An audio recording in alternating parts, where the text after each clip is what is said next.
농지는 안 했어? 안타깝습니다.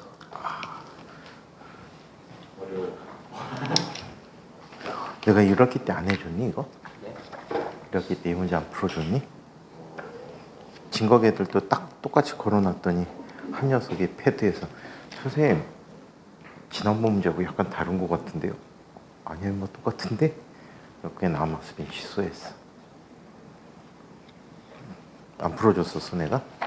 기억이 나지 않아요. 1학기 때 너무 많은 일이 있었구나. 책 올려놓은 거 봤어? 아니요. 폴더 이름이 물리 천재로 만드는 책들.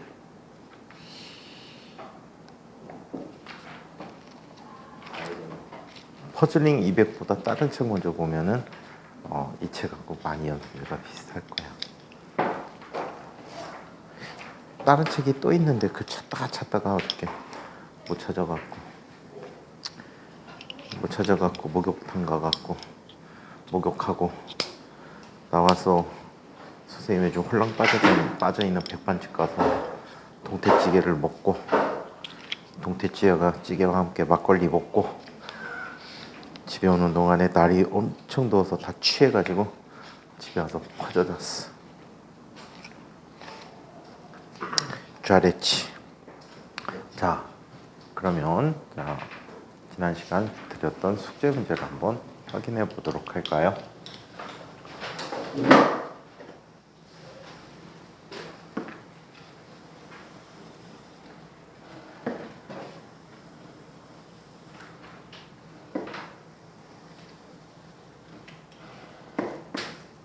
자, 라지 M인 문제가 있고요.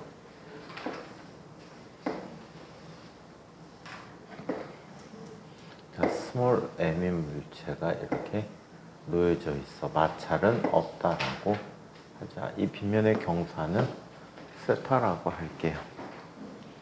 자, 그러면 물체에 작용한 힘들을 한번 표현해 봐야 되겠지. 얘의 중력은 상관없겠지. 라지 M의 중력은. 하지만 이 녀석의 중력은 필요하겠지. 이 힘은 얼마가 되지? mg라는 힘이야. 자, 그 다음에 이 둘 사이에는 수직항력이 나타나는데 수직항력이 일반적으로 고정된 빗면은 mg 코사인 세타라고 하지만 여기서 mg 코사인 세타가 아닐 거야. 왜? 상대적인 움직임이 달라서 그래. 자, 요런 n이라는 힘이 나타나고 자, 요거는 이렇게 볼게. 라지 스몰 m인 녀석이 얘를 n이라는 힘으로 빌고 얘는 자, 윗방향으로 n이라는 수직항력을 빗면으로부터 받고 있다라고 얘기하자. 오케이? 자, 얘는 이거 외에는 힘이 있어 없어? 없지. 얘는 이거 외에는 힘이 있어 없어? 없단 말이야. 자, 이때 힘을 분해해서 정리를 한번 해보도록 하자. 자, 위에 쪽 i는 하얀색으로 힘을 분해해 드릴게. 자, 여기 수직항력 윗방향에 힘이 있지. 얘는 n 코사인 세타라는 수직항력이 나타날 거야. 그렇지? 자, 그 다음에 얘는 이쪽 방향으로 n 사인 세타라는 자, 이러한 힘이 나타날 거야. 자, 그 다음에 이 i는 자, 이 방향으로 힘이 나타나는데 n 사인 세타라는 힘이 나타나게 될 거야. 오케이? 그래서 이 힘을 받아서 일단 얘는 오른쪽 방향으로 가속도를 갖겠지. A라는 가속도를 가질 거야. 자, 그 다음에 이 물체는 원래 빗면 방향으로 움직였어야 되지만 고정된 경우고 자, 어떤 방향으로 움직이지? 더 앞쪽 방향으로 움직이게 된다라고 얘기해. 오케이? 얘가 갖는 가속도 방향이 자, 요 방향이 되었다라고 해. 이때 얘는 X방향의 가속도와 Y방향의 가속도로 구분져 줄 수 있겠지. 맞아요? 자, 그래서 이렇게 각 방향의 가속도들이 있다라고 해요. 그런데 말이야. 여기서 빗면 방향의 가속도는 빗면에 대해서 보는 얘 가속도니까 그 방향 그대로 유지가 될 것 같아. 자, 그래서 살펴보니까 뒷방향으로 어떤 가속도가 있지? a라는 가속도가 있겠지. 오케이? 자, 그리고 빗면 방향으로 상대 가속도가 있을 거야. 그 상대 가속도가 빗면에 대한 물체 가속도가 돼. 자, 그렇다면 우리 이렇게 볼 수 있다고. 원래 벡터잖아. 그지?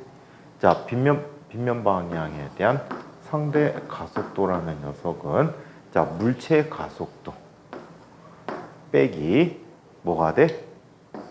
제 가속도지. 그래 안 그래? 자, 그렇다면 A라는 녀석의 가속도는 AR이라는 가속도 빼기 A 가속도가 되겠다. 얘를 성분으로 나눠보면 AX라고 하는 녀석은 자, 뭐가 되지? AR, 즉 여기서는 AR이 얼마가 돼? G sin 세타 마이너스 A가 되겠지. 이 값이 크기가 얼마? G sin 세타라는 크기를 갖게 된다는 얘기야. 그리고 AY라는 가속도는 자, 뭐가 됩니까? G 뭐가 되지? 여기서 G 뭐라고 쓰면 안 되겠다. 아우씨. 그냥 AX라고 쓸게. AY라고 쓸게. 이하고 비교하면 여기서는 좀 곤란할 수도 있겠다. 그래서 이렇게 나타났다고 해요. 그렇다면 자, 이 결과를 놓고 본다면 얘는 두 녀석의 합성 크기가 요 아이가 된다는 얘기지. 이게 AX라는 값이 됐대. 오케이? 자, 그래서 이런 관계를 갖고 있다는 걸 기억해 두자. 그렇다면 여기서 살펴볼 게 또 이걸 쏘리. 이것도 G사인 세타가 아니지. G사인 세타의 X 성분이 돼야 되겠지. 여기가 세타란 말이야. 오케이? 여기가 세타가 되니까 요 값이 되겠네. 그치? 요 값이 돼버리면 얘는 뭐가 되지? G 사인 세타에 뭐가 되니? 잠깐만. 이 녀석의 요 성분의 크기가 되지. 그럼 여기가 세타가 되니까 코사인 세타가 되겠지. 코사인 세타 마이너스 A라는 값이 되겠지. 오케이? 그래서 이런 관계를 갖게 되고.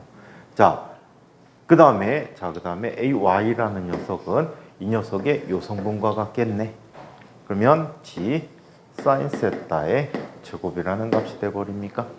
그래서 이런 관계를 일단 갖고 있다라는 걸 기억을 해두자. 자, 여기에서 이제 운동 방정식을 한번 살펴보도록 할게. 라지 M에 대한 운동 방정식을 한번 보자. 세연이 풀어왔니? 숙제인지도 몰랐지. 아마스빈. 그럴 줄 알았어. 그래서 아마스빈. 자, 그러면 아마스빈 기억한 게 대웅 혼자밖에 없다. 다른 친구들은 아마스빈이 있다는 거 기억을 못하는 것 같아. 거의 그냥 기억력이 선생님 수준이 된다. 선생님 대부분 수업 끝나면 기억력 없어지는데. 자, 그러면 라지 M에 대해서 보면 쟤는 저쪽 방향을 플러스로 놓고 생각할게. 라지 M에 대해서는 저쪽 방향 플러스, 스몰 M은 이쪽 방향 플러스로 그냥 따로따로 한번 살펴볼게. 자, 그렇다면 쟤는 N. 자, N 사인 세타라는 힘을 받아서 라지 M인 녀석이 A로 가게 되는 거지. 맞아요? 자, 이런 관계를 갖게 되고, 자, 스몰 m에 대해 살펴본 스몰 m은 자, 이렇게 나타나게 돼요. 자, 쟤는 x방향의 힘이 어떤 힘이야? x방향에 대한 식을 살펴보면 x방향에 대한 식은 자, n 사인 세타라는 힘을 받지. 그쵸? 그래서 얘가 자, 스몰 m 곱하기 그쪽 방향의 가속도니까 얘가 되겠다. 그치? G 사인 세타 곱하기 코사인 세타 마이너스 스몰 m a라는 값이 돼버렸대요. 그쵸? 자, 그래서 이렇게 나타났고 y 성분에 대해서 y 성분을 살펴보면 자, 쟤는 y 성분으로 mg라는 힘이 나타난 거지. 빼기 얼마? n 코사인 세타라는 힘이 m 곱하기 ay가 되니까 g 사인 세타의 제곱이라는 값이 돼버렸대요. 오케이? 요거를 이제 연립을 잘 해야 될 것 같아. 자, 연립을 잘 해야 될 것 같은데 요 두 녀석을 일단 한번 연립을 해볼까? 두 개가 같다잖아, 그지? 라지 MA라는 값은 MG 사인 세타 코사인 세타 마이너스 MA가 돼버렸대. 자, 그렇다면 얘는 라지 M 더하기 스몰 m 곱하기 A라는 값이 MG 사인 세타 코사인 세타라는 값이 되는 거지. 따라서 이 경우 A라는 녀석은 이렇게 나타날 것 같아. 라지 M 플러스 스몰 m분의 mg 사인 세타 코사인 세타라는 결과를 갖게 될 것 같아. 자, 그 다음에 수직항력을 알아내야 되는데 수직항력은 어떻게 나타내주면 좋을까요? 뚜뚜. 자, 요 녀석을 여기다 대입해주면 수직항력식이 되겠지. 자, n이라는 값은 한번 다시 쓰자. n 사인 세타라는 녀석은 자, ma가 돼버리니까 라지 m 더하기 스몰 m분의 라지 m 스몰 m g 사인 세타 코사인 세타라는 값이 돼버릴 것 같아. 그죠? 맞습니까? 자, 그렇다면 사인 세타 지워지니까 n이라는 값은 얼마? 라지 m 더하기 스몰 m분의 왠지 아닌 것 같아. 근데 mg 곱하기 스몰 m 라지 m 곱하기 코사인 세타 g 코사인 세타가 수직항력이라는 값이 돼버렸네. 자, 그 다음에 AX라는 녀석을 정리해 봐야 되는데 잠깐만. AX 저거를 다 써야 되네. 아이고, 뭔가 잘못 푼 것 같은데? 뭘 잘못 푼 것 같은데? 뭘 잘못 푼 것 같은데요?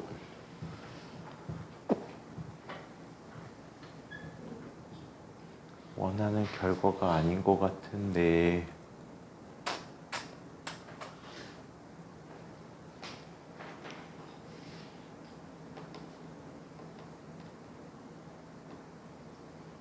C사인 세타 N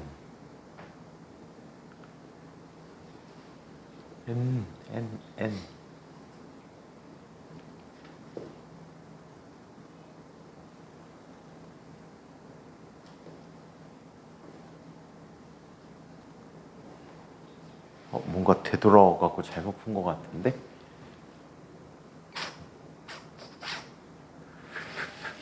이런 표현이 있긴 있는데 이거를 다르게 썼던 것 같은데 1학기 때 안 풀어줬니 진짜?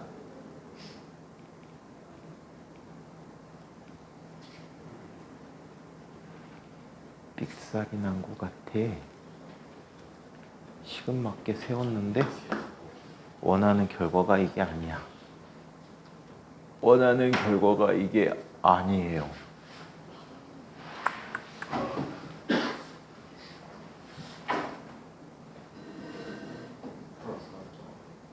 풀어왔니?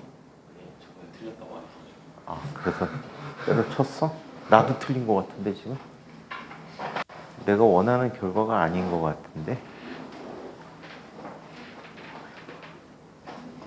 H, AY AY가 저게 아니었던 것 같은데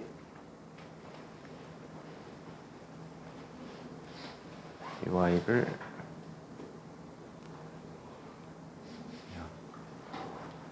삑사리 난 것 같아. 여기까지 맞는 것 같은데 선생님 풀이 순서를 잘못 잡은 것 같아. 이따가 공강 시간에 풀어서 톡으로 다시 보내줄게. 내가 원하는 결과가 아니야. 이거보다는 좀 더 복잡하게 나왔던 걸로 기억하거든. 요 식이 중간식에 나오는데 이거를 다시 바꿔 쳤는데 마음에 안 든다. AY 이거 학교 기출에 나온 적이 있어. 몇 년 전에. 몇 년 전에 나온 적이 있는데 이걸 새로 한번 선생님이 정리해서 다시 보내줄게. 시간 아까우니까 일단 패스. 프리딱 다시 보내줄게. 자, 그래서 이런 운동방정식 문제들이 상당히 많습니다. 이게 또 원운동과 연관돼서 나타나는 자, 운동방정식 문제도 상당히 많아. 빗면에서 물체가 움직이는 회전 운동하는 자, 이런 자동차 트랙 문제 같은 경우에도 상당히 많습니다. 자, 한편 특별한 힘에 대한 얘기를 한번 살펴보는데 중력 안 해도 되겠죠. 중력 안 해도 되죠. mg. 자, 그 다음에 자, 7의 장력도 안 해도 되겠죠. 마찰력은 어떨까? 동윤아, 마찰력 필요할까? 도윤이 마찰력 필요하니? 마찰력 문제들이 상당히 많은데 μn이라는 걸 기본적으로 쓰고 이게 운동 마찰력인지 최대 정지 마찰력인지 또는 정지 마찰력인지를 구분을 잘 해주시면 돼. 해야 될 것 같아. 왜 이랬다 저랬다 해, 이 짜샤. 이 앞부분은 물리의 기본 내용들하고 겹친 내용들이 굉장히 많습니다. 그래서 생략하는 부분들이 꽤 될 거야. 학교 선생님들도 거의 생략하고 넘어갈 가능성이 높아요. 자, 마찰력을 한번 봅시다. 마찰력의 정의는 물체와 접촉면 사이에서 물체 운동을 방해하는 힘이다.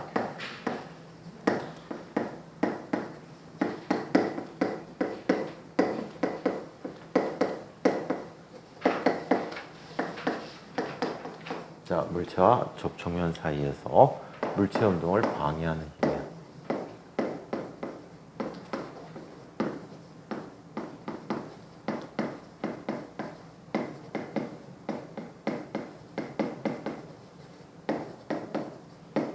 자, 이 마찰력은 이런 형태로 생각해 두는 게 좋을 것 같아. 기본 형태를 이해하기 위해서 이런 모형을 한번 잡아보자. 자, 접촉면이 있고 접촉면 위에 물체가 하나 놓여져 있어. 자, 이 물체를 움직이게 하기 위해서는 뭐가 필요하지? 외력이 필요하다라고 얘기해. 외부에서 가해지는 힘이 필요하더라.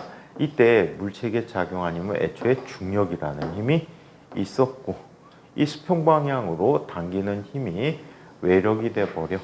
그래서 보통 여기에서는 외부에서 작용한 힘이라서 FAPP라는 표현을 많이 써주고 있어.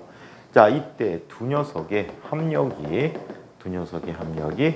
물체의 면을 누르는 이런 특성을 갖게 된다라고 해. 이게 외력의 합이 되는 거야. 이때 이 힘, 면을 누르는 힘에 대해서 이 면은 눌리는 거를 싫어해. 이 원초적인 배경에는 마찰력이 전자기력 때문이라는 사실이야. 마찰력이 왜 전자기력이지? 세연아, 왜 그럴까? 마찰력이 왜 전자기력일까? 근데 왜 끄떡끄떡했어? 실수하면 안 돼. 도윤이처럼 다시 해야 되겠습니다. 이래야 돼. 자, 여기는 그냥 쓰고 지울게. 어떤 면이 있어. 대웅이도 끄떡거렸다. 왜 전자기력? 왜 전자기력이지? 얘가 마찰력이? 글쎄, 원자 간의 상호작용. 원자 어떤 상호작용이지? 어떤 자, 이쪽에 물체를 놓게 되면 이 물체를 구성하고 있는 이 요소들이 면을 누르게 되는데 이 면은 아래쪽에 면을 구성하고 있는 원자들이 이런 규칙적인 배열을 갖고 있다라고 얘기하자. 뭐 불규칙적일 수도 있고요. 자, 이때 얘를 찍어 누르게 되면 원자핵과 원자핵 사이의 간격이 어떻게 되지? 좁아지지. 그러면 화학 시간에도 배우셨을 텐데, 자, 분자 사이에 작용하는 힘, 분자를 구성하는 원자 사이에 작용하는 힘을 구성으로 보면 얘가 이런 형태가 돼 버리지. 실제로 고체 같은 경우에는 이런 형태는 아니고요.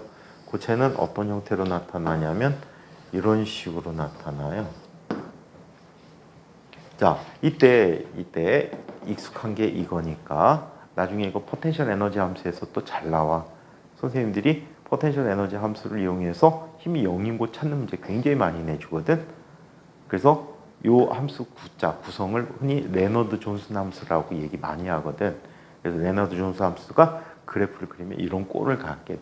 이 모형을 시킨 특별한 식이라고 봐야 돼. 이 모형을 설명하기 위한. 이때 이 점이 평형거리야. 그래서 평형거리보다 안쪽에 오면 경사가 음의 경사니까 힘은 음의 경사의 음의 값이거든. 포텐셜 에너지. 그래서 이쪽에 오면 얘는 청력이 작용하고 밀어내려고 해. 이 위치에 오게 하려고. 그 다음에 더 늘어나면 인력이 작용하게 되는 거지. 이게 탄성력의 배경이 된단 말이야. 얘도 마찬가지야. 눌린 상태에서 얘를 어때?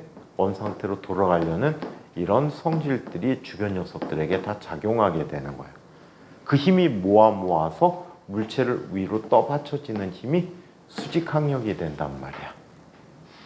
오케이? 이렇게 찍어 누르게 되면 얘가 이쪽으로 찌그러짐이 생기겠지? 그 정반대 방향으로 원상복귀하려는 힘이 나타난다라고 해. 자, 이런 원상복귀하려는 힘을 우리는 어리라고 하고 얘는 레지스턴트 포스 해갖고서는 항력이라고 표현해주고 있어.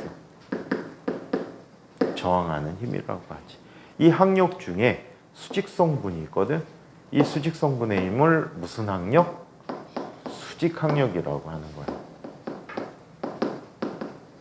면을 누르는 힘에 대해서 원상자 어때?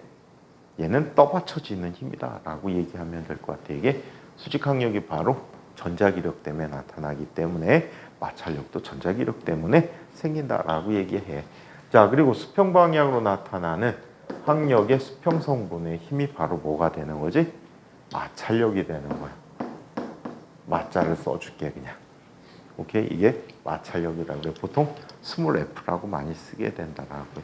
이때 물체와 면 사이에 거칠기가 거칠다면 외력이 더 커져야 되겠지. 마찰력이 더 커져야 돼. 오케이?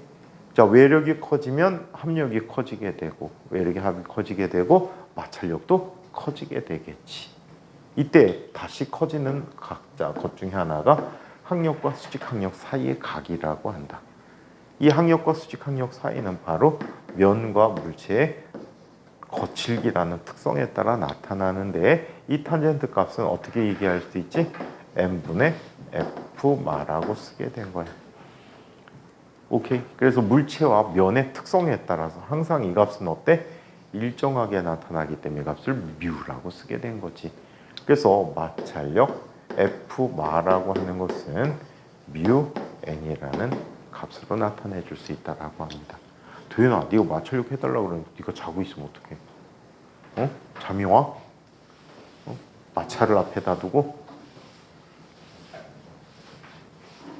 자, 그래서 이와 같은 마찰력의 기본적인 식을 한번 살펴봤어. 책에는 안 나와 이게. 옛날 하이탑에 조금 언급돼 있고 다른 책은 전혀 언급 안 시키고 있어. 근데 실험적으로 이렇게 구하고 있어. 자, 그렇다면 이 마찰력을 구분해 보도록 하자. 자, 첫 번째 정지 마찰력이라는 걸 이야기해 보자. 자, 정지 마찰력 우리 FS라고 표현해. 이 S는 스태틱이라는 말이야. 스태틱 프릭셔널 포스, 그래서 FS라고 쓰게 돼. 자, 정적인 마찰이다라고 해. 자, 얘는 물체가 정지했을 때 마찰력이야. 좀 이따가 선생님이 이 시간 끝나면은 그 점심시간 때쯤에 드라이브에다가 10판 스캔본을 올려드릴 거야. 그거하고 그 다음에 원래 책이 이제 피트 책이거든 요즘. 근데 피트 책인데 디트 미트 문제들이 포함이 되어 있어. 그래서 피트 책을 하나 같이 올려드릴 거야. 그걸 참고해서 공부하십시오. 피트는 이런 대학물리 문제를 뭘로 낸 거야? 수능형으로 낸 거야. 그래서 학교 선생님이 어떻게 될지 몰라서 그것도 한번 그런 유형도 한번 올려드렸으니까 한번 심심할 때 풀어보세요. 근데 수능 특강하고 완전히 달라. 수능 특강은 문제를 베베 꽈갖고 못 풀게 만들어놨는데 이거는 풀 수 있게끔 만들어놓은 수능 문제야. 막 꽈놓은 게 아니고 기니디 중에 정확한 답을 고르는 거야. 수능 막 꽈놨잖아. 못 풀게. 왜 그런지 모르겠어. 축제한 놈들이 변태 새끼들이라. 모 대학교 교사하는 선배가 있는데 그 사람이 수능 출전 갔다 무지 많이 싸웠대. 주변 교수들하고 싸우고 평가원 직원하고 싸우고. 이 문제를 이렇게 내면 애들이 어떻게 풉니까? 아니 이렇게 내셔야 돼요. 그러니까 엄청나게 싸웠대. 그러니까 교수들끼리 짜고 술 처먹으면서 아 문제 좀 쉽게 냅시다. 아, 문제 이렇게 내갖고 애들 못 풀어요. 애들 선택 안 하잖아. 다 대학 교수들이니까 애들 학교에서 못하는데 이거 이딴 거 풀어갖고 점수 받아갖고 대학 들어오는데 애들이 못하지. 한번 문제 좀 쉽게 냅시다. 애들 풀 수 있게. 한번 쉽게 내면 그 출제 교수들 그 평가원 직원하고 개별 상담. 그리고 다음날 보면 문제가 다 올라갔대. 베베 꽈놓고. 들 꽈진 거는 다른 교수가 보고 서로 꽈주고. 미친 애들이야. 그래놓고 지들이 답지 풀어놓고 답지 봐도 이해가 안 되는 거야. 답지 봐도 이해가 안 돼. 왜 그런지 모르겠어. 자, 그러면 물체가 자 정지한 상태에서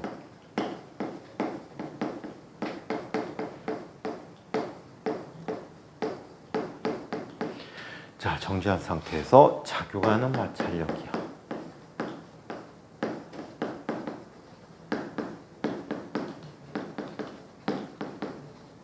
자, 여기에 물체가 있어. 자, 여기에 올려져 있는 물체는 요 벽으로부터 이만큼 길이에 해당하는 화살표만큼의 크기의 힘을 받지 않으면 안 움직인대. 자, 그러면 얘가 요만큼의 힘을 받았대. 움직여 안 움직여? 안 움직이죠. 안 움직인다는 얘기는 힘이 작용했음에도 안 움직인다는 얘기는 이 힘과 반대 방향으로 같은 크기의 힘이 작용하고 있다라고 보시면 되겠죠. 자, 요만큼 더 증가시켰어요. 움직여 안 움직여? 안 움직이겠지. 자, 얘도 역시 똑같은 크기만큼의 힘이 작용하게 된 거야. 자, 그러다가 얘가 요만큼의 크기의 힘이 작용하게 되면 이 순간부터는 어떻게 할 수 있어? 움직일 수가 있다라고 얘기해요. 이때 외력이 작용하는 대로 자, 물체에 나타나는 힘이 변화되고 있더란 얘기야. 이렇게 물체가 정지한 상태를 유지하는 상태에서의 이런 마찰력을 정지 마찰력이라고 해. 자, 그렇다면 정지 마찰력의 가장 중요한 포인트는 정지 마찰력은 누구와 같다? 외력과 같다라고 얘기해. 10N의 힘을 줬더니 안 움직였다. 10N의 외력을 갖고 있고 20N의 힘을 줬다. 안 움직였다. 20N의 힘을 갖고 있고 50N의 힘을 줬더니 안 움직였대. 50N의 힘을 갖고 있다라고 해. 이때 자, 요 힘을 작용한 순간 얘는 움직이기 시작하겠지. 이때 마찰력을 최대 정지 마찰력이라고 해. 이 최대 정지 마찰력은 자, 주변 조건과 상관없이 항상 일정하다. 또한 물체의 바닥면의 넓이와 상관없이 항상 일정하다. 이 마찰력은 오로지 물체와 면 사이의 성질, 거칠기와 관계하고 수직항력, 즉 중력에 관계하는 특성을 갖는다. 이 법칙을 프랑스 사람인 아몽통이라는 사람에 의해서 자, 처음 이야기되어서 이게 아몽통의 법칙이다라고 얘기합니다. 근데 이 마찰력은 너무 경험의 법칙이다 보니까 사람들이 연구를 안 해. 근데 우리가 정작 마찰에 대해서 알고 있는 거는 거의 없다라고 합니다. 자, 가장 대표적인 예가 이거야. 마찰에 대해서 마찰이 생기는 원인을 우리 냉용접설이라는 거, 콜드 웰딩이라고 하는 이런 성질에 의해서 설명하고 있거든. 콜드는 차가운, 웰딩은 용접이라는 말이야.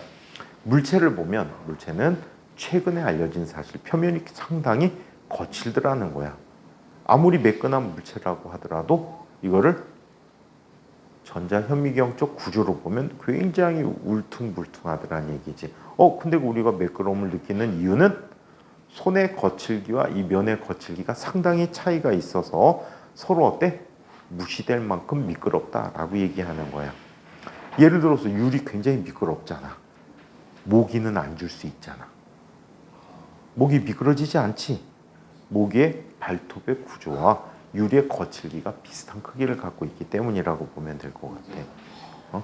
모기가 뭐 애써서 막 매달리진 않잖아. 막 매달려고 떨어질까 봐 이렇게 하진 않고 살짝 가서 앉잖아. 바로 이런 거칠기의 차이가 마찰력의 크기를 좌우해 줄 수 있다라고 해.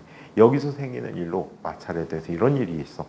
이렇게 울퉁불퉁한 면이 있고 이렇게 울퉁불퉁한 면이 있어. 얘가 시간이 지나면 어떻게 돼? 눌리는 거야. 눌려서 얘가 한 덩어리처럼 변화되는 거야. 이걸 콜드 웰딩이라고 해. 얘를 미끄러뜨리기 위해서는 어때? 수평 방향에 힘이 가해져야 되겠지. 수평 방향에 힘이 가해지면서 요 붙어있는 접촉점이 부스러지는 거야. 부스러지면서 미끄러져 나가. 그러면 처음에 움직여도 힘을 작용해도 처음엔 안 움직이겠지. 그러다 이 접촉면이 깨지는 순간에 얘가 움직이기 시작하는 거야. 그리고 다음 접촉면이 이동을 해서 다른 면과 접촉을 하겠지. 얘는 살짝 접촉했기 때문에 눌린 힘이 크지 않아서 밀어내는 거야, 계속.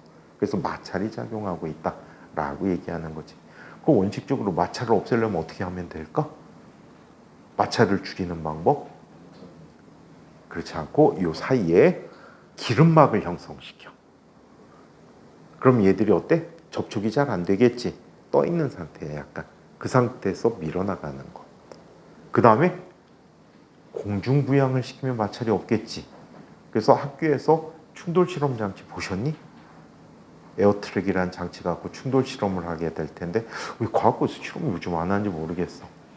10기 중반 때 실험 진짜 활성화돼 갖고 엄청 열심히 했거든. 근데 그게 나중에 회사 들어가서 엄청난 큰 도움을 주거든. 대학교 때 실험을 시작한 친구들하고 과거에서 미리 실험을 많이 해본 친구들하고는 차이가 무지 커. 능력 차이가.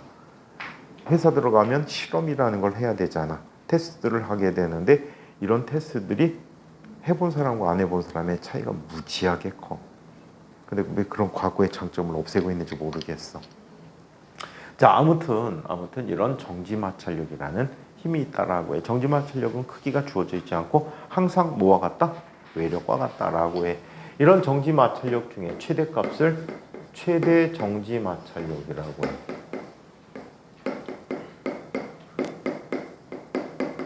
이 최대 정지마찰력은 이름이 FS 맥시멈이야. 얘는 맥시멈 스태틱 프릭셔널 포스야. 맥시멈 스태틱 프릭셔널 포스. 그래서 이거를 최대 정지 마찰력이라고 하는데 얘는 크기가 정해져 있어. 자, 물체가 움직이는 순간에 작용하는 마찰력이야.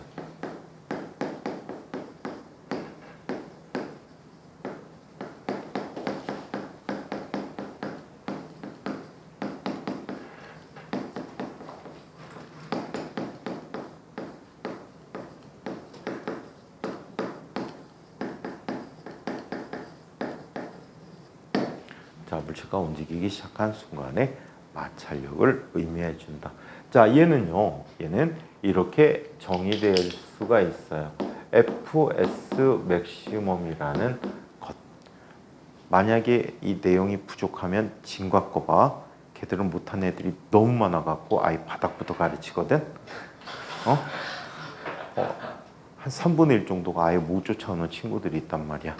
그래서 아예 쉽게 했던 것 또 반복해서 또 해주고 있거든. 그래서 그거 감안해 갖고 공부해. 응? 만약에 우리 수업에서 내용이 너무 나한테는 어려워. 그럼 걔네 영상도 한번 같이 봐봐. 그럼 도움이 훨씬 더 많이 될 거야. 걔들은 더 쉽게 설명해 주려고 노력을 하는 편이거든. 자, 그러면 우리 뭐 다 알잖아, 그치?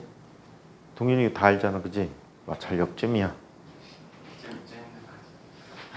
자, 얘는 마찰계수 뮤 S. 얘는 정지 마찰계수라고 해. 이거 곱하기 n이라고 한다. 오케이? 자, 그래서 Fs 맥시멈은 전체 마찰력 중에 가장 큰 값으로 얘는 뮤 S. 자, 최대 정지 마찰력이라고 이름 붙여.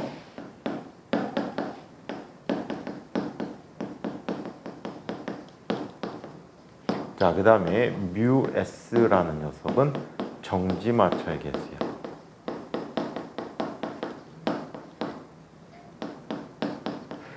자, N은 수직 항력이 되겠지.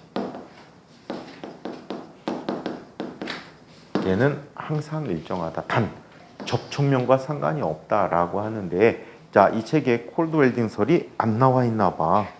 요거를 대략적으로 한번 설명해 주도록 할게. 자, 냉용접수.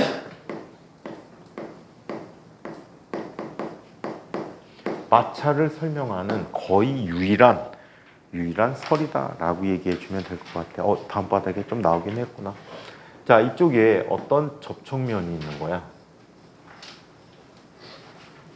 그리고 아래쪽에도 접촉면이 있어. 이거는 원자현미경 쪽, 전자현미경 쪽 구조야. 이런 식으로 접촉이 돼 있어. 이 부분이 접촉돼 있는 부분이 자, 눌려서 마찰이 되는 거야. 마찰력이 되는 거야. 눌려서 붙어버린 거지. 그래서 수평 방향으로 얘를 움직여서 얘를 떼내면 얘들이 부스러지겠지. 부스러지게 돼. 오케이? 자, 이때 물체의 크기가 커. 그럼 붙어있는 면 많을까? 붙어있는 접촉점의 수는 많아질 거야. 하지만 이 접촉하는 면적이 거의 점에 가깝단 말이야. 아무리 많이 붙어도 어때? 아무리 많이 붙어도 전체 면적에는 큰 영향을 안 준다는 얘기야. 점이기 때문에. 그래서 접촉 면적과 상관이 없다라고 주장하는 분들이 계셔. 반면에 또 이렇게 주장하는 분들도 사실은 있어. 같은 물체야. 같은 물체일 때, 자, 한번 봐봐. 넓은 면을 눌러놓으면 접촉점 수가 많아져. 오케이? 접촉점 수가 많아져서 어때? 마찰이 일단 1이 있다라고 하자. 마찰력 1이 있어. 얘를 세우면 접촉 면적이 줄었지. 대신에 뭐가 증가했지? 압력이 증가했어. 압력이 증가해서 접촉점을 더 강하게 밀착시킨다 라고 주장해서 그 두 값이 서로 똔똔이 돼서 사라진다라고 주장하는 분들도 계셔. 아직까지는 다 설이야. 설. 그래서 접촉면의 넓이와는 상관없다. 접촉점 수가 어때? 면적에 큰 영향을 주지 않기 때문이다라고 하는 게 가장 보편적으로 많이 설명하는 설이 됩니다. 자, 그래서 이런 마찰력이라는 힘이 있고, 자, 이번에는 또 어떤 힘을 봐야 될까? 마찰력이 다음 바닥에 나와 있니? 다음 바닥에 나와 있구나. 자, 그 다음에 나타나는 마찰력으로는 어떤 마찰력이 있어요? 운동 마찰력이라는 마찰력이 있어요. 운동 마찰력은 어느 경우 작용하지? 운동하는 동안에 작용하는 마찰력이다 라고 보면 될 것 같아.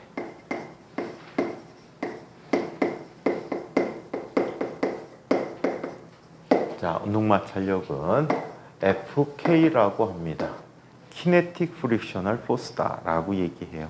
자, 그래서 얘는 운동하는 동안에 작용하는 마찰력이야.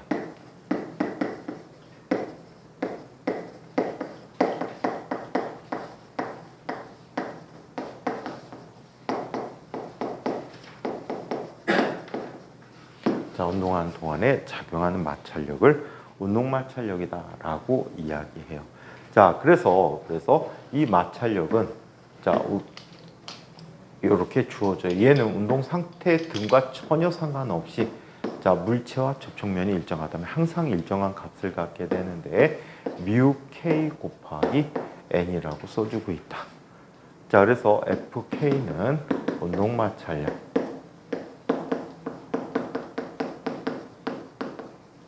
자, 그리고 뮤 K는 자, 운동 마찰 개수. 일반적으로 운동 마찰 개수는 정지 마찰 개수보다 작아요.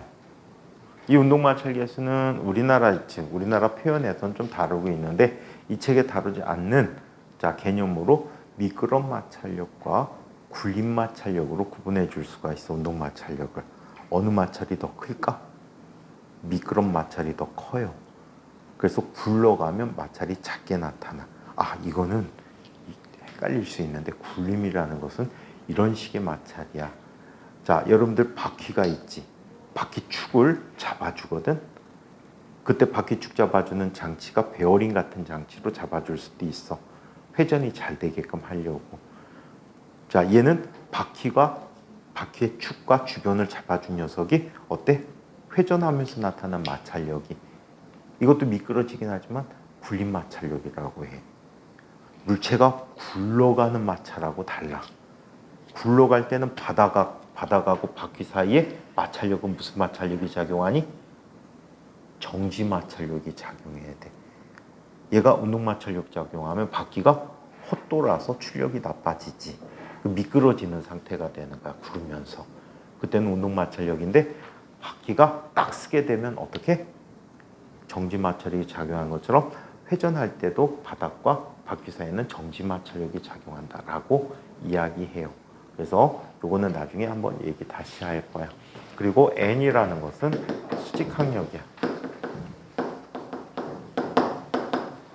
자, 그래서 이렇게 운동 마찰력들의 종류를 이야기해 줄 수가 있다라고 얘기합니다. 자, 그다음에 운동 제3법칙이라는 부분을 한번 볼게요.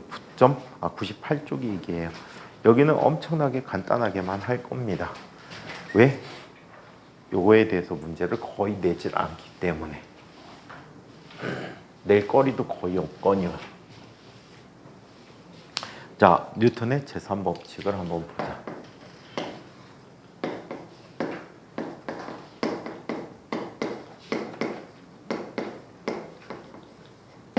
자, 뉴턴의 운동 제3법칙은 작용 반작용 법칙이라고 부르는 법칙이지.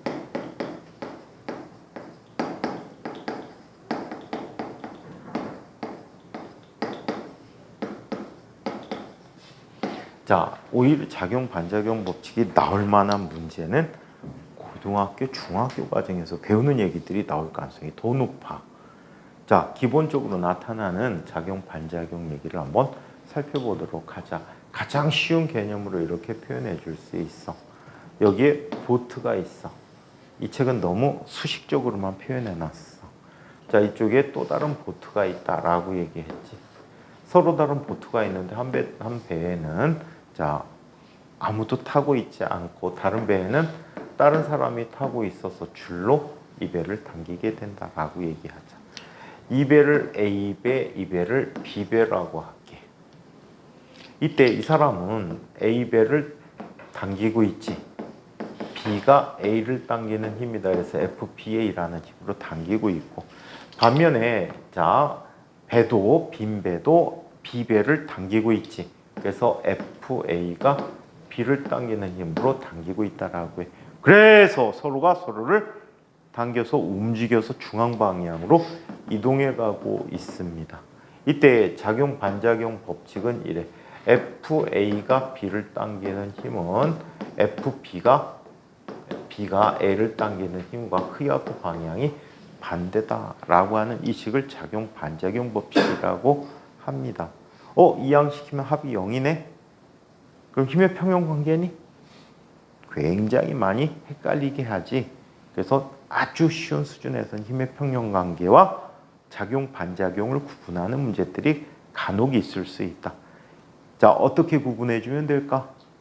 힘의 평형 관계는 한 물체에 둘 이상의 힘이 작용했단 말이야. 그래서 목적어가 같은지 안 같은지를 확인해 주는 게 가장 좋고, 자, 그리고 자, 작용 반작용은 이런 식이야. A가 B를 당기면 B가 A를 당기는 거야. 목적어가 주어가 바뀌어 있는 상태야. 목적어 주어가 바뀌어 있는 상태의 관계이기 때문에 그거를 보시면 될 것 같고, 얘의 질량을 MA, 얘의 질량을 MB라고 해. 자, 충돌 직전에 얘들이 갖는 속도를 각각 VA, VB라고 하자. 충돌할 때까지 얘들이 이동한 각각의 거리를 XA, XB라고 하자. 오케이? 자, 이때 더 서로의 힘이 같기 때문에 작용하는 가속도는 질량과 관계하겠지. 그래서 바로 정리해 줄 수가 있어. 각각의 가속도를 AA, BA라고 얘기한다면 얘는 이렇게 얘기할 수 있습니다. F라는 힘은 크기가 FAB, FBA와 같다라고 얘기할게. 얘는 MA 곱하기 AA 라는 값이 MB 곱하기 AB가 돼버리겠지. 따라서 이 물체가 갖는 가속도의 B는 AA분의 AB라는 녀석은 얘가 갖는 질량의 역비가 되는 거야. MB분의 MA라는 값이 돼버리지. 자, 얘가 충돌하는 동안에 충돌하기 직전까지 이 물체는 등가속도 운동을 하지. 따라서 속도 V라는 녀석은 A 곱하기 T가 되고 충돌 때까지 시간은 서로 같으니까 얘는 속도의 B가 이렇게 나타나. VA분의 VB가 되는 거지. 가속도의 B와 같게 돼. 한편 이동거리 X라는 녀석은 2분의 1 AT제곱이야. 정지 상태에서 출발했다면. 따라서 얘의 B는 역시 가속도 B와 똑같게 나타나지.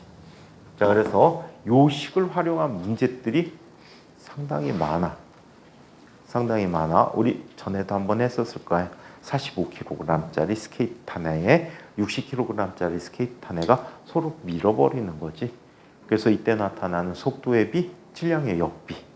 이때 나타나는 운동에너지의 비, 운동에너지의 비는 속도비가 되겠지. MB가 하나씩 지워져서 속도비가 돼버리고 각각 이동한 거리는 얘네들의 질량의 역비 또는 가속도비, 속도비 이런 식으로 얘기해 줄 수가 있어요. 자, 그래서 이런 작용, 반작용 문제가 있고 이 책에서는 지구상에 책상을 갖다 놓고 물체 갖다 놓고 작용, 반작용 구분하는 문제가 나왔는데 이건 상당히 쉬울 것 같아요. 그래서 이 부분은 생략할게요.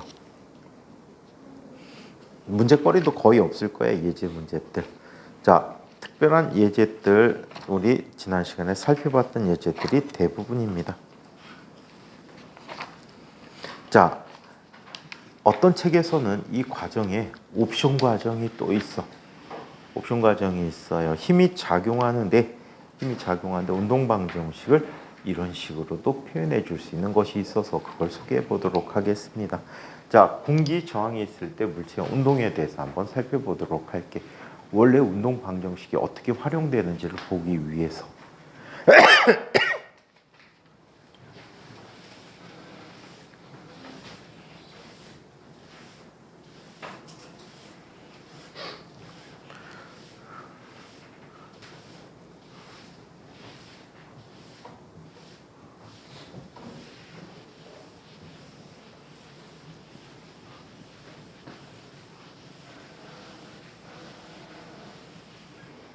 자, 그러면 공기 저항력이 있을 때 물체 운동에 대해서 한번 살펴보자.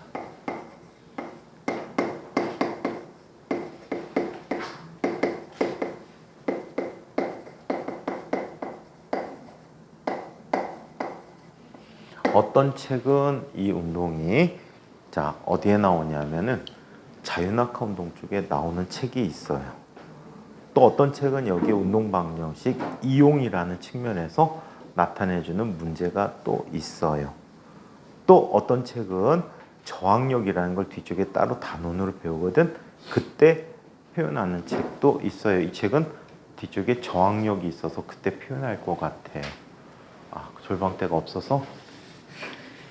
자, 선생님 생각엔 그거 같아. 인각 30기는 주는 사람 없으니까 절방대 필요 없어. 자, 그러면 아마 옆 강의실로 가져갔을 것 같아, 애들이. 근데 다른 강의실은 과학고에 놓고 절방대 거의 안 쓰거든. 중학교 애들은 그게 왜 있는지도 몰라. 중학교 애들은 그냥 졸리면 자.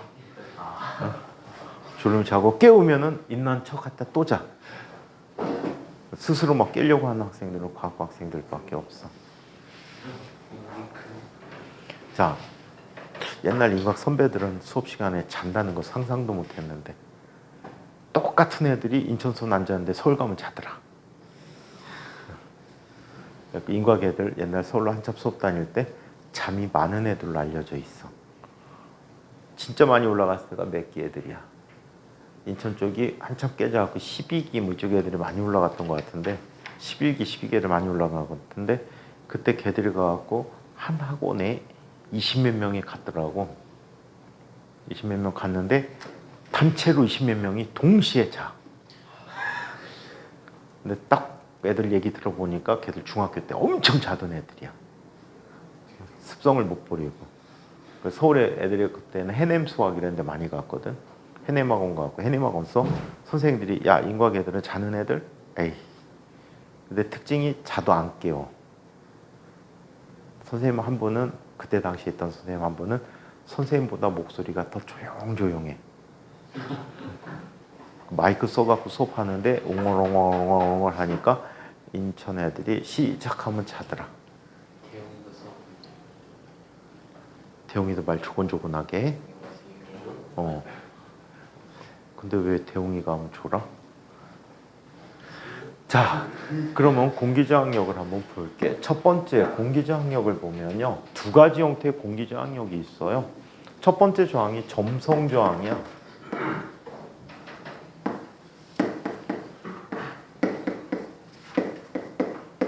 이 점성저항은 일반 물리에 다루지 않고요. 유체역학 또는 수력학이라는 책을 봐야지 정확히 알 수가 있어요. 유체역학 쪽에 보면 스토크 정리라는 게 스토크 법칙이라는 게 있거든. 스토크 법칙을 통해서 설명해 주는데 우리는 그냥 간단하게만 할게. 보통 일반 물리 수준에서 하는 정도로만 얘기할게.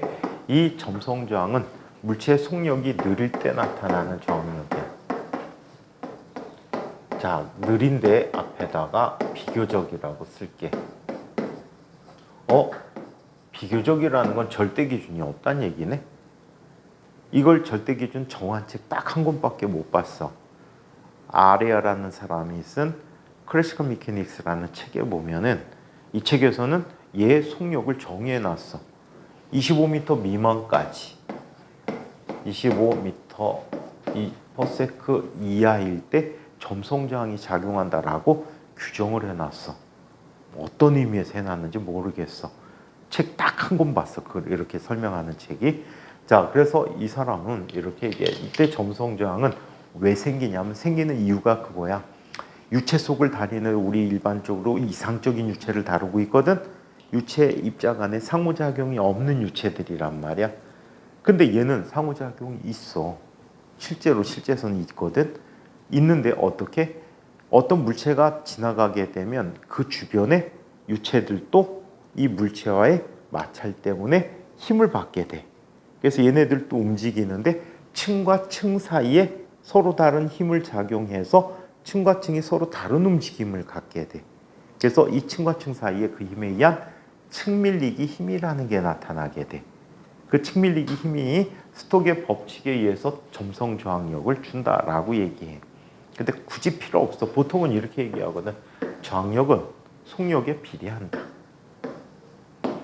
이런 식으로 주어지게 돼. 그 속력에 비례하게 풀면 돼. 심지어는 뭐까지 줍니까? 심지어는 뭐까지 주죠? 비례상수까지 줘요. C는 비례상수야.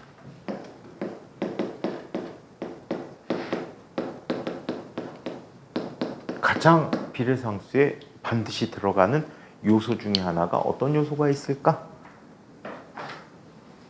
점성도가 필요하겠지. 유체의 끈적거리는 정도가 필요할 것 같아. 점성도, 비스코시티라고 하는데 그런 점성도가 있어야 될 거고 또 자, 얘가 갖는 전체적인 접촉 면적이 또 중요할 것 같아. 또 표면 상태도 또 중요할 것 같아. 그래서 이런 것들이 속력이 느릴 때 저항력 관계인데 그냥 보통 이런 꼴로 주어지거나 또는 속력에 비례한다라 해서 비례상수를 내 마음대로 적어주시면 된다. 자, 두 번째 두 번째, 나타나는 공기 저항력은 압력 저항이라는 것이야.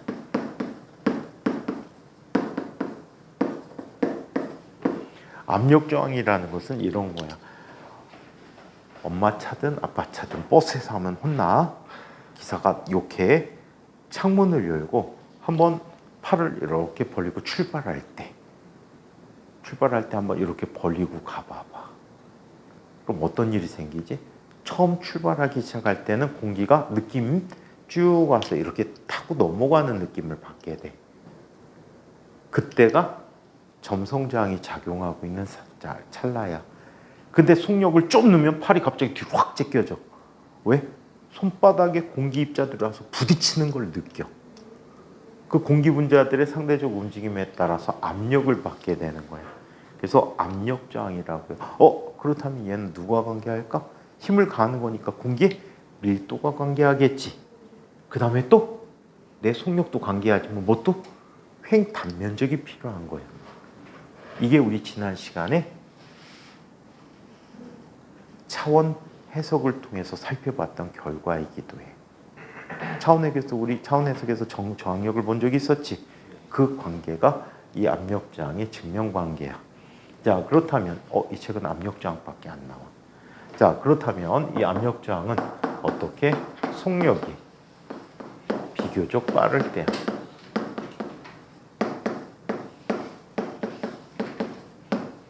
이 기준도 안 나와 있는데 아레아라는 사람이 쓴 책에 보면 이 기준은 자 25m/s에서 32m/s 정도라고 표현을 해놨어. 그럼 이거보다 더 커지면 어떻게? 그 책에는 커진 상태에도 설명이 없더라고. 그래서 보통 우리 다룰 때 자 점성, 압력 저항 두 가지 속력 빠를 때 느릴 때로 구분해서 기억하는 게 그냥 편할 것 같아. 자, 얘는 어떻게 주어집니까? 이렇게 주어집니다. 자, F라는 녀석은 누구에 비례한다고? 속력의 제곱에 비례한다라고 해. 그래서 이 값은 어떻게? F는 BV 제곱이라고 쓸게. 뭐 C1, C2 쓰기도 하고 얘만 다룰 땐 얘를 C를 쓰기도 하고 K 쓰기도 하고 비례상수는 제각각 맘대로 쓸 수가 있다라고 해. 이 책에서는 자 면적에 관계하고 행 단면적에 관계하고 공기 밀도에 관계하고 또 자 우리 이 책에서는 드래그 컨스턴트라고 썼을 텐데 얘가 받는 비례 상수들이 또 있어.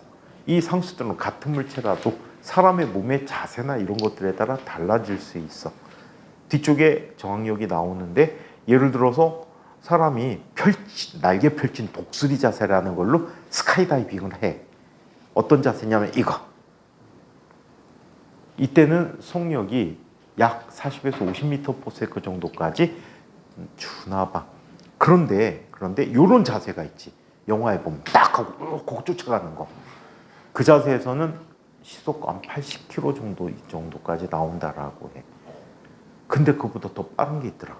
이 책에는 안 나왔는데 다리를 딱 하고서는 쭉 빠지는 자세. 그건 그냥 이렇게 떨어지더라고. 근데 그렇게 떨어지는 건 되게 위험한 짓이지. 요즘 유튜브에서 그거 나오지 않니? 그 낙하산 안 펴지다 막판에 켜지는 거. 왜 자꾸 그게 자꾸 뜨는지 모르겠어. 어떤 사람이 낙하산 했는데 몸에 낙하산이 뭉쳤어.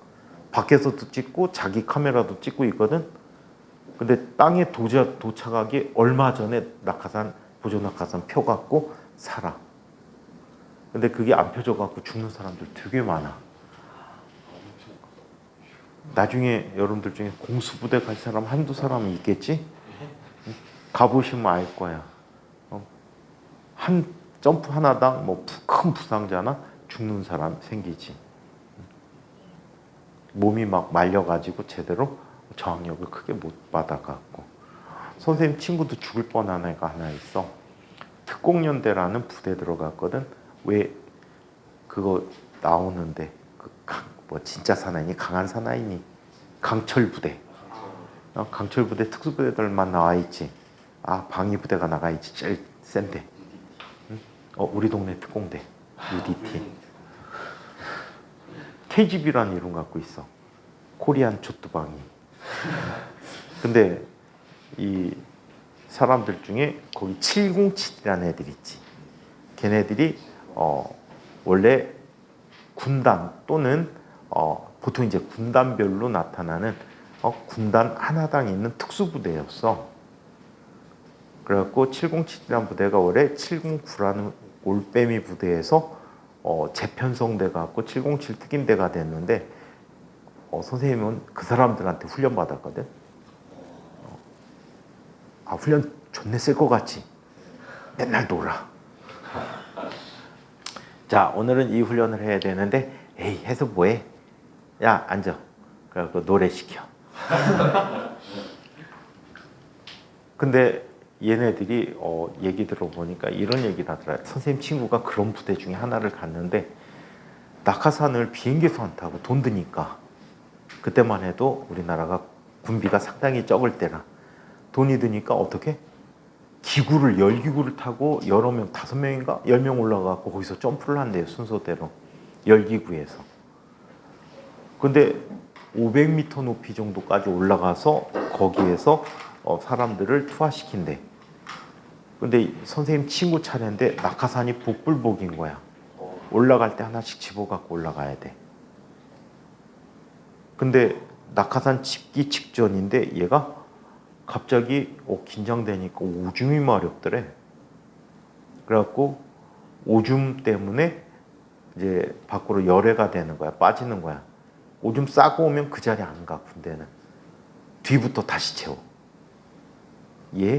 얘가 빠지면 앞으로 밀려가고 뒤부터 채워져. 얘 자리가 없어. 언제 올지 모르니까. 그래갖고 오줌 싸고 갔더니 맨 뒤가 됐대.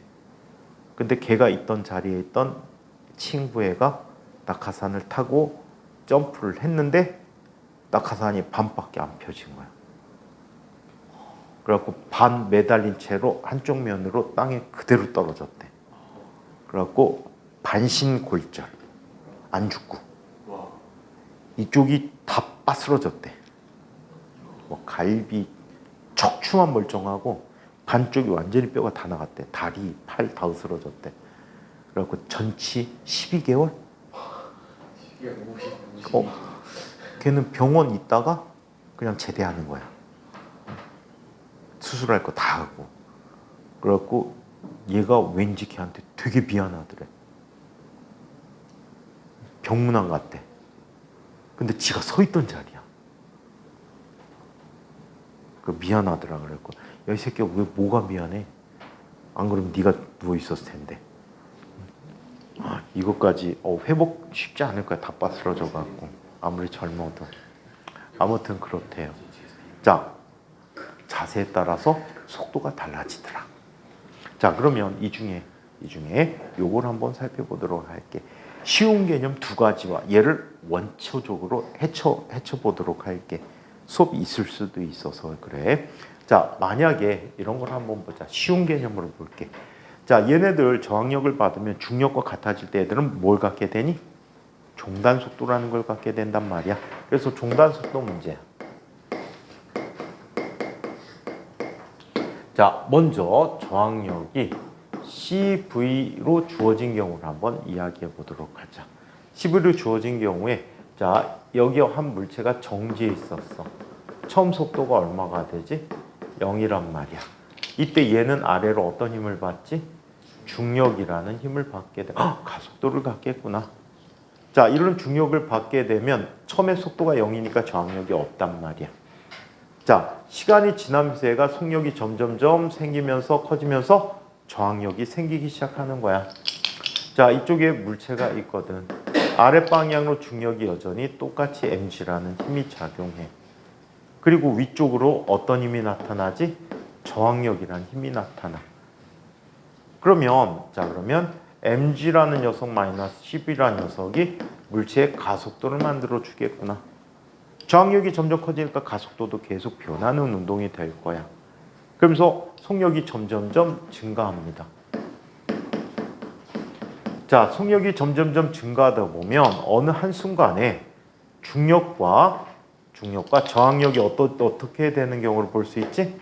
같아지는 경우를 볼 수가 있을 거야. 자, 이때 두 개가 같아지게 될 때 더 이상 속력의 증가가 없게 돼. 이때 속력을 VT 종단 속도라고 합니다. 자, 그러면 얘는 mg-cvt라는 값이 0이 되는 거지. 그래서 쉬운 수준의 문제에서 VT는 C분의 mg라고 쓸 수가 있어.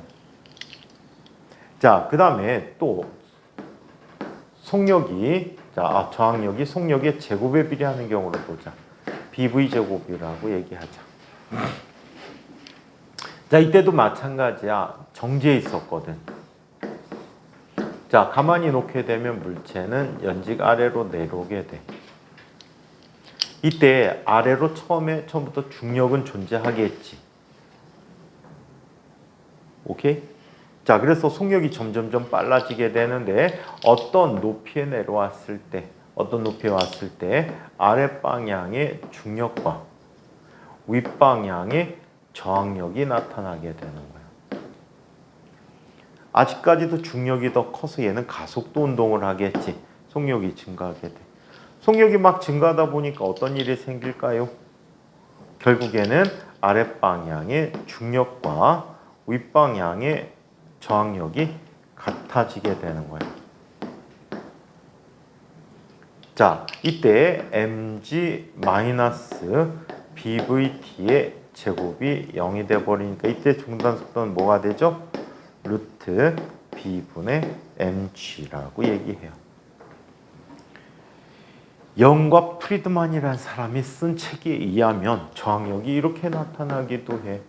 C1V 더하기 C2V 제곱으로 나타나기도 한대. 두 개가 아리까리하게 섞여 있어. 이때는 종단 속도가 얼마냐라는 문제를 다루게 할 때 얘는 그냥 식으로 써도 되겠지, 그림 없이. 이런 관계를 갖게 된다라고 합니다. mg-c1v -c2v 제곱이다 라고 얘기해. 이때 얘가 중단 속도가 될 때 얘는 0이 되겠지. 내림차순으로 써주면 c2vt의 제곱 플러스 c1vt의 제곱, 자 마이너스 mg가 0이야. 그렇다면 이때 중단 속도는 뭐가 돼버리지? 이 C2분의, 자, 이 C2분의, 자, 마이너스 C1 플러스 마이너스 루트, 자, C1의 제곱 플러스 4 mg C2가 됐다라고 얘기해. 그래서 영프리드만 책은 이것까지도 나왔어. 잘 안 쓰는 거야, 딴 책에서는. 선생님이 이 두 가지 저항력을 동시에 갖는 건 그 책에서 처음 봤어. 그래서 이렇게 나타나는 거고. 자, 얘를 미분방정식이라는 걸 이용해서 표현해 줄 수가 있어.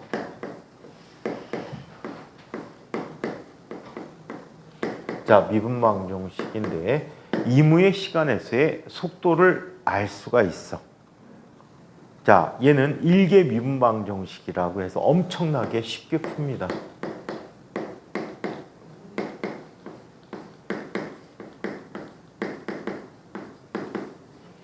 자, 1차 미분방정식이야. 어떤 일이 생기는지 한번 보자. 임의 시간일 때. 자, mg라고 하는 녀석 마이너스 cv라는 녀석은 원래 ma가 되는 거지. a 대신에 어떻게 쓸 수 있어? dt분의 dv라고 써줄 수가 있대. 이 미분꼴은 물리에서, 일반 물리에서 상당히 많이 쓰니까 잘 기억해두면 도움이 될 것 같아요. 자, 그럼 얘는 V에 대한 1차항, 0차항. 나머지를 시간에 대한 항으로 독립을 시켜보자. 변수를 분리하는 거야. mg-cv분의 dv라는 녀석은 n분의 1 dt가 되었다라고 해. 오케이? 자, 그러면 얘를 적분을 통해서 계산해 줄 수가 있어. 속력이 0부터 어디까지 변했지? V까지 변했다라고 하자. 저 경우에 정지 상태부터 변한 거야. mg-cv분의 dv라는 녀석은 n분의 1 곱하기 인테그럴 0부터 t까지 dt라고 쓰기로 하였다. 얘를 치환을 해줍니다. 직접 적분 잘 안 하지. 치환을 시켜서 해주지. mg-cv라는 녀석을 u로 치환해줘. 요 적분법 잘 봐두세요. 굉장히 많이 쓰일 거야. 여기서도 쓰이지만 전기에서도 많이 쓰이고요. 굉장히 많이 쓰니까 잘 봐두세요. 자, 그래서 이렇게 나타내주게 되고 이때 자 미분을 해주는 거야. V에 대해서 U를. 나중엔 다른 방법으로 더 빠르게 해줄 거야. 얘를 미분해주면 뭐가 돼? 상수지. 얘는 뭐가 돼? 마이너스 C만 남겠지. 그러면 어떻게 바꿔주면 돼? dV라는 녀석은 마이너스 C분의 1 du로 바꿔줄 수가 있다고. 그리고 적분 구간도 바뀌게 돼 있어. 0 넣으면 mg에서 mg-cv까지 바뀌게 됩니다. 오케이? 자, 그렇다면 쟤를 적분을 해보도록 하죠.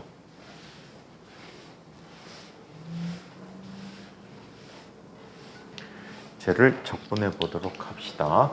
자, 쟤는 이렇게 나타나. 인테그럴 mg에서 mg-cv까지 u분의 du가 되는데 v du에서 c분의 1 du였지.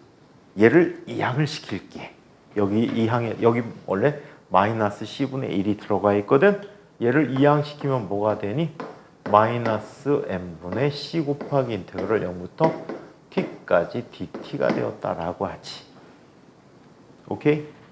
c분의 1인 걸 이항을 그냥 시켰어. 상수니까 그냥. 자, 그러면 얘는 x분의 dx 적분하면 뭐가 돼? 인테그럴 x분의 dx? 인테그럴 x분의 dx?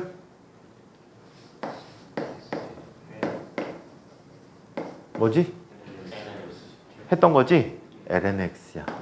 동균이 알고 있지? 모르면 해주고. 알긴 알아? 보통 수학 선생님들이 이거 외우라고 그래갖고 옛날에 모대학교 본고사 있을 때 본고사 문제로 이거 증명하라는 문제 나왔었어. 애들이 다 외워갖고 맹점을 찌른 거야. 결과는 알고 있는데 증명할 수 있는 애가 거의 없었어. 어이없지 않니? 영진이 증명할 수 있어? 대박. 빠르게 하자. y라는 녀석은 익스포넨셜 x라고 할게. 그럼 역 함수 취하면 뭐가 되지? 역을 구하면 x는 ln y가 돼버리겠지. 맞아? 이 녀석을 dx분의 dy를 구해봐. 그럼 자기 자신이지. 그래 안 그래? 자기 자신이야. 자, 그렇다면 얘 이렇게 나타내 줄 수 있어. 얘가 뭐가 되지? y가 되잖아. 그럼 dx라는 녀석은 뭐가 돼? y분의 dy가 되겠네. 그럼 적분해봐. y분의 dy라는 녀석은 자, 인테그럴 dx가 되겠지. x야. x 플러스 c가 되겠지. 근데 x가 뭐야? ln이잖아. 굉장히 간단한데 증명 못하더라고. 그래서 무지하게 틀렸대 애들이. 그럼 몇 번 해보면 그냥 다 알지. 자, 그러면 얘는 이렇게 나타나. ln 이거 넣고 빼기 이거 넣고야. ln 빼기는 뭐야? ln 나누기로 바뀌지. 모르는데?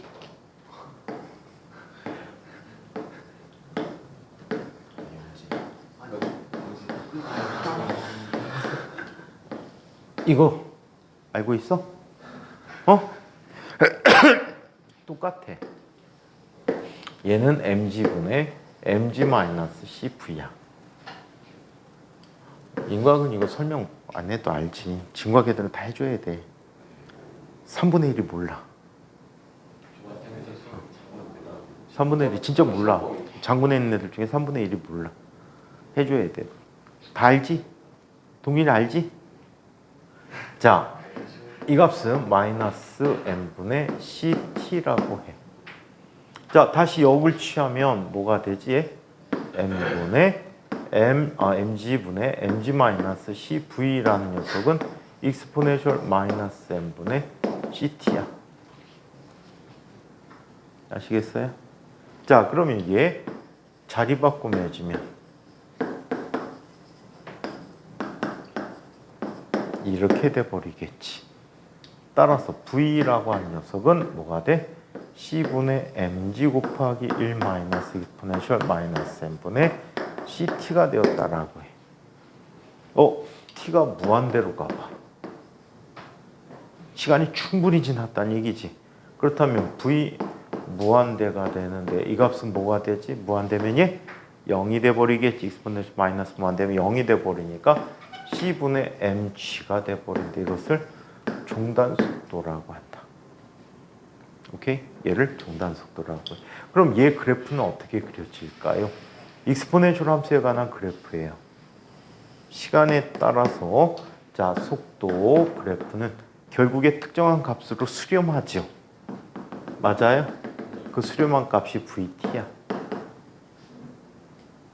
그래서 그래프가 어떻게 나타나지? 익스포넨셜 함수니까 이런 그래프를 갖겠지. 이때 처음 기울기가 G야. 중력가 속도야. 도윤아, 왜 그래프가 이렇게 그려지는지 알아?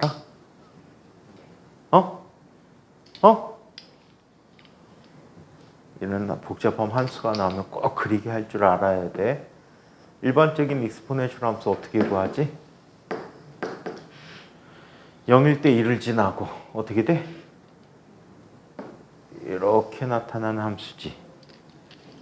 그쵸? 자, 그러면 이걸 또 구해보자. 자, 익스포넨셜 마이너스 x를 구해볼게. 그럼 어떻게 되지? 1이 돼버리고, 도인이 제 머리로 그리는 거 봐.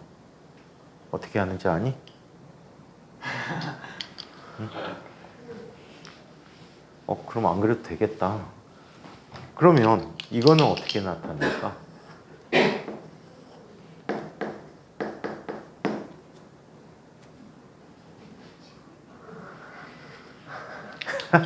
끝까지 머리로 하는 거 봐. 이렇게 되겠지. 그지? 그러면 얘는 어떻게 될까? 이만큼 평행이동하겠지? 어떻게 돼? 이 점근선이 돼버리고 원점을 지나서 이렇게 나타나겠지? 걔가 쟤야. 이건 한번 나중에 대학 가서도 그래프는 계속 한번 그려봐야 돼. 수학 공부할 때. 안 그리고 눈팅하면 문제 못 푸는 경우 되게 많아. 그래서 그래프는 항상 그려보고 확인을 해야 돼. 만약에 어떤 특정 함수 있어 그래프 절대 내가 그릴 수 없겠다. 그때는 자료에도 없다 그러면 어떻게 하라고? 울프람 알파 가서 함수를 넣어봐. 걔가 그래프를 엄청나게 잘 그려줍니다.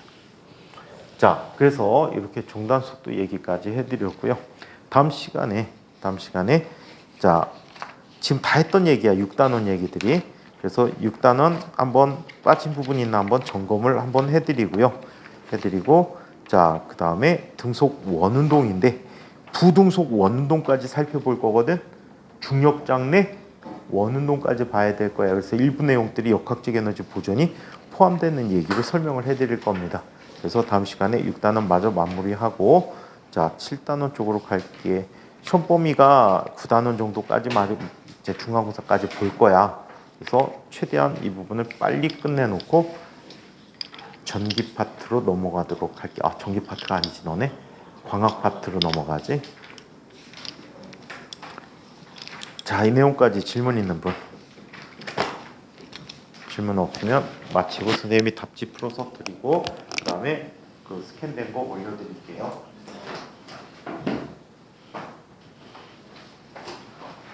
숙제를 제일